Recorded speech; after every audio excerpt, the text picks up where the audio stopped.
So, sounds to me like your conferences that you're doing on social media for nonprofits, not just for the nonprofits that aren't doing social media, but maybe for those who have jumped in, but not really with any strategic focus or any sort of measurable outcomes. So, would you agree? I would say yes, and because we're absolutely attracting people that are neophytes, that are novices, and trying to figure out how this stuff works. We're also attracting people that have a presence but haven't necessarily thought about it as strategically as they need to. And then we've got folks, like I said, like Greenpeace and the Red Cross that are doing amazing industry-leading work. Charity Water was one of our speakers, and they're one of the best examples of how to use social media for fundraising and marketing. So it really kind of spans the spectrum, and what's been great is to provide these professionals, these nonprofit technology decision makers, with a forum to come together and interact with one another, but also hear from some industry luminaries that are kind of getting off their pedestal and just telling them again about the concepts and theory, and really focusing more on the tangible takeaways and the tips. And especially we're at a fundraising conference, I think it's really crucial to note that part of the reason why social media is so important is that in the development profession, we talk about the most powerful form of ask is a peer ask. And from a fundraising standpoint, what is social media other than a tool to facilitate peer asks? That's what's amazing is, I can get you as a donor, and maybe you'll give me $50, but if I get you to tell your entire social network about what a great organization I am, and I invite you to join me in supporting their work, and 100 of them donate $50, now we're off to the races. And the other piece of the puzzle is that social media and technology in general today really offers the potential for the holy grail of fundraising, which is that, normally we have this strong distinction between major donors and regular contributors. But what if we could recognize every $20 donor like a $20,000 donor?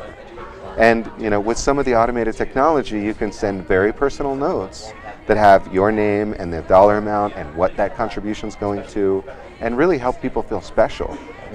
And get them into a pipeline so you can steward them over time. So there's a lot of amazing opportunities there to spread the word, to change policy, and to raise serious dollars.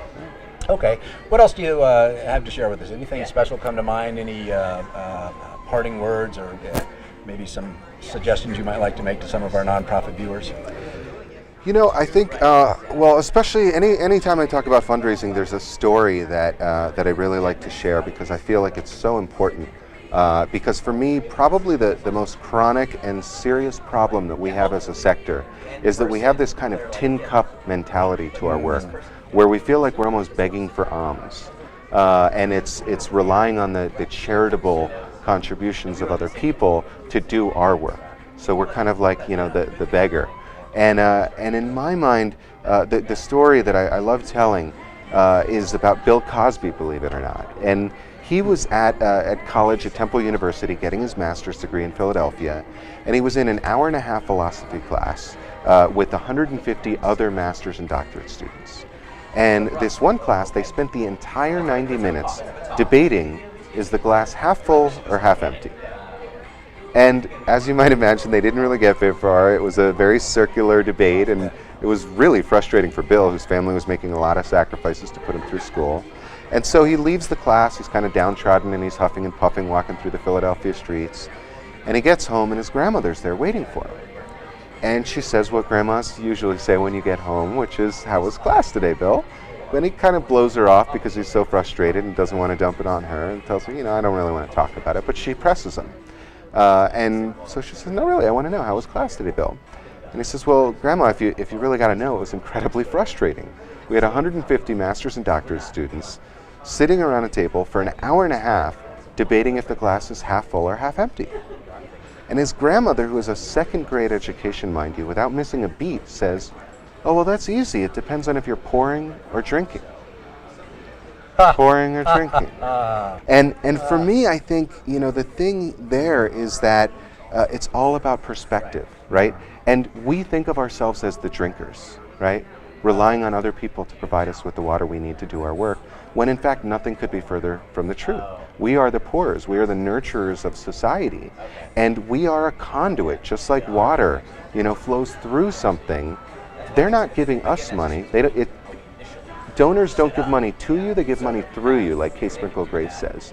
And so we are a channel for them to affect the change that they want to see in the world.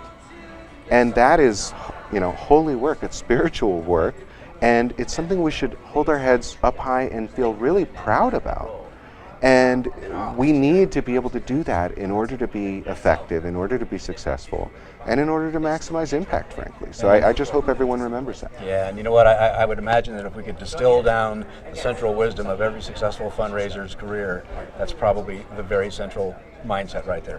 Yeah, maybe. Darian, thanks so much for being here. Thank you for having me. I really appreciate it. An inspiring guy. Thank you. Tell me again, where can we find your book and what's the title? So the book is on Amazon.com. There's also a companion website, which is nonprofits101.org.